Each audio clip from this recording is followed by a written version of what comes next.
અમદાવાદમાં યોજાયો કુંગ-ફુ માર્શલ આર્ટ્સનો ચોથો ટ્રેનિંગ કેમ્પ।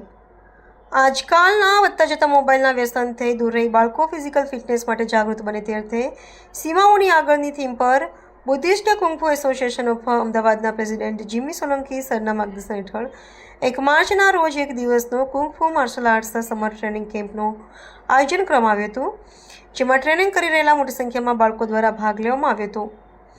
આ કેમ્પમાં ડિઝાઇન કરવામાં આવ્યો હતો। આ કેમ્પમાં 4 વર્ષથી 25 વર્ષ સુધીના બાળકો દ્વારા ભાગ લેવામાં આવ્યો હતો। દરેક ટીમના બાળકોએ સવારથી સાંજ સુધી માર્શલ આર્ટ્સ ટ્રેનર દર્શિત પાસી, કશિશ અગ્રવાલ અને રોહન ચોપડીબંધના માર્ગદર્શન અંતર્ગત ટ્રેડિશનલ કુંગ-ફુ અને માર્શલ આર્ટ્સની ટ્રેનિંગ લીધી હતી, જેમાં તેને physical fitness, self defence, good touch, bad touch, self confidence, fighting style, traditional taolu, weapons ટ્રેનિંગની ટ્રેનિંગ આપવામાં આવી હતી।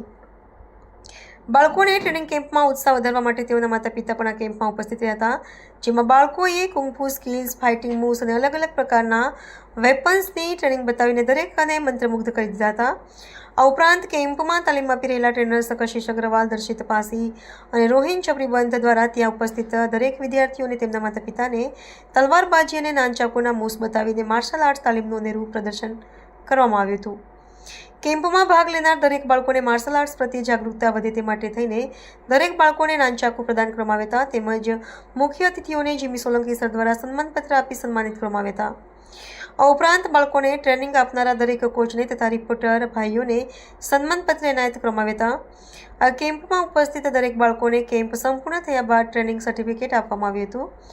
આ કેમ્પ ઓર્ગેનાઇઝર જીમી સોલંકી, જે છેલ્લા 6 વર્ષથી અમદાવાદ પ્રેસિડેન્ટ તરીકે કામ કરે છે, તેઓ દ્વારા ભાગ લેનાર દરેક બાળકોને ભવિષ્યમાં વધુ પ્રગતિ કરે અને સ્વરક્ષણ માટે સક્ષમ બને તેમજ દેશ અને તેમના માતા પિતાનું નામ રોશન કરે તેવા આશીર્વાદ આપી કેમ્પનું સમર્પણ કરવામાં આવ્યું હતું।